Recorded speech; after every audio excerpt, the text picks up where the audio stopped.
చాలా గ్రామాలకు వెళ్ళినా తక్కువ గ్రామాలలో మా గురించి ఆలోచించి టెంట్ వేశారు. థ్యాంక్ యూ మన్ను టెండలో వెరీ గుడ్. మీ ఆనందానికి ఉత్సాహానికి కూడా కృతజ్ఞతలు. ఇప్పుడు మీరు చెప్పినట్టు గ్రామం అంతా ఒకటైతే చాలా అందరి లైఫ్ చాలా ఈజీగా ఉంటుంది. ఎందుకంటే డెవలప్ చేయాలనుకున్నా కూడా మీరందరూ ఏకతాటి మీద ఉంటారు. మీ అందరికీ ఏమి కావాలో ఉంటాయి. ఒక పని చేస్తున్నప్పుడు ఒకళ్ళు అడ్డు పెట్టకుండా ఉంటారు. కాబట్టి అది ఒక మంచి పరిణామం. రెండోది మీకు ఈ జనరల్ గా నాకు అనిపించినవి ఏంటంటే ప్రతి గ్రామంలో ఉన్నటువంటి సమస్యలు సాగునీరు ఈ బేసిక్స్, తర్వాత రోడ్లు.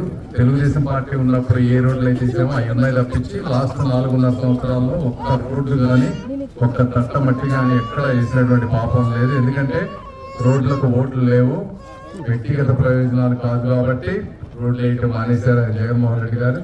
నీళ్ల పరిస్థితి కూడా అదే. నీళ్ళది మరి కనీసం ఆయన తెలియదేమో. నీళ్లు ఇలా సమ్మర్ వస్తే నీళ్ళ ప్రాబ్లం ఉంటుంది. నీళ్లు కొన్ని నిల్వ పెట్టాలి, కొన్ని నిల్వ ఇవ్వాలి, లేకపోతే ఫిల్టర్లు మార్చాలి, చెరువుల్లో ఉండేవి, లేకపోతే అవన్నీ మురికి నీరు వస్తాయి అనేది కూడా ఆయన వాళ్ళకి ఎవరికి తెలిసినటువంటి పరిస్థితి లేదు. ఇవి కాకుండా డ్రైనేజ్ సమస్యలు కూడా చాలా గ్రామాల్లో ఉన్నాయి, అవి కూడా చేస్తాం.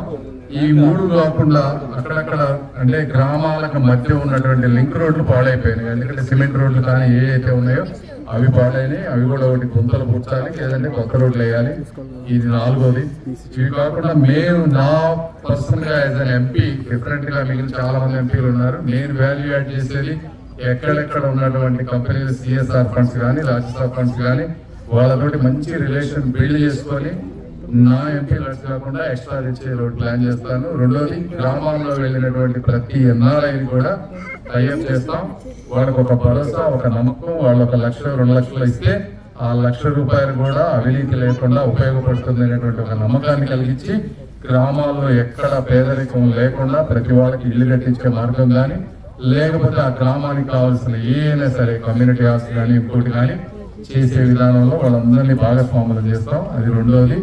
మూడోది, సెంట్రల్ గవర్నమెంట్ లో చాలా ఫండ్స్ ఉంటాయి. ఇప్పుడు వాటర్ స్కీమ్ ఏముందంటే ఇప్పుడు జలజీవన్ మిషన్ ఉంది, దానికి కొంత స్టేట్ గవర్నమెంట్ ఫండ్స్ మ్యాచ్ చేస్తే గోల్డ్ అండ్ డబ్బులు ఉన్నాయి. ఇక్కడ అట్లాంటివి చాలా ఉన్నాయి, ఇది ఒక్కటే కాదు.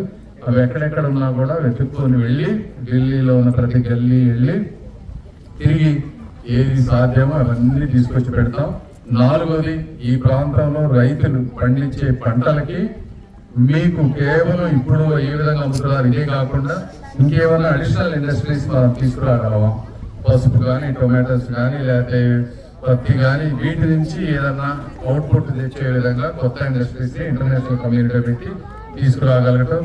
అదేవిధంగా చుట్టుపక్కల ఇందాక ఒక దళిత వాడికి వెళ్ళినప్పుడు ఒక అతను ఇచ్చాడు. ఇప్పుడు మనం అమరావతిలో ఎలా అయితే 33,000 ఎకరాలు సేకరించామో ప్రతి నియోజకవర్గంలో ఏదైనా ఒక 500 ఎకరాలు 300 ఎకరాలు మనం తీసుకొని అక్కడ ఏమన్నా ఇండస్ట్రీస్ పాకెట్స్ రైతులకు సంబంధించిన ఏమన్నా పెడితే చుట్టుపక్కల గ్రామాల్లో ఉన్న యువకులకి ఉద్యోగాలు కానీ అక్కడ కనుక తీసుకురాగలిగితే గ్రామాల్లో నుంచి వలసలన్నీ తగ్గిపోతాయి. గ్రామాలు నిర్వీర్యం అవ్వకుండా లాంగ్ టర్మ్ గా బెనిఫిట్ అవుతుంది అనేది కూడా ఒక మంచి ఆలోచన. ఆ విషయంలో కూడా బాబు గారితో మాట్లాడి కేవలం ఒక ప్రాంతం కాకుండా స్మాల్ క్లస్టర్స్ గా డెవలప్ చేయాల్సి ఇండస్ట్రీస్ చేయాల్సిన అవసరం కూడా ఉంది. ఆ విధంగా కూడా మేము ఆలోచిస్తాం. రామాంజనేయులు గారి గురించి మీ అందరికీ తెలుసు. మన అదృష్టం ఏంటంటే ఆయన గుంటూరు జిల్లాలోనే కలెక్టర్ గా చేయటం, ఈ ప్రాంతం మీద, ఈ ప్రాంత సమస్యల మీద, ఈ ప్రాంతంలో ఉన్న వ్యక్తుల మీద ఆయనకు ఒక అవగాహన, అభిప్రాయం ఉంది, సమర్థత ఉంది, ఒక పనులు చేయగలిగినటువంటి వ్యక్తి. చంద్రబాబు నాయుడు గారు ఆయన సమర్థత చూసి ఆయనకి ఈ రోజు ఎమ్మెల్యే టికెట్ ఇచ్చారు.